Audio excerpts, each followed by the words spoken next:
Ever spent way too long digging through your inbox just to find one specific email?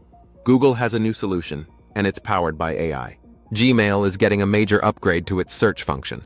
Instead of just showing results based on the latest messages, Gmail will now use artificial intelligence to deliver what it believes are the most relevant results.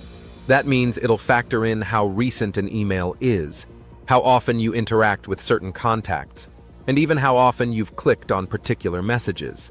Before we dive deeper, don't forget to like, subscribe, and drop a comment below if you've ever felt the pain of Gmail search struggles. This new feature is rolling out globally to personal Gmail accounts starting now.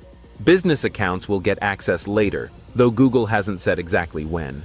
And if you're not into AI doing the searching for you, no worries. There's a toggle that lets you switch back to the traditional most recent view, showing emails in reverse chronological order. Google's clearly all in on AI right now.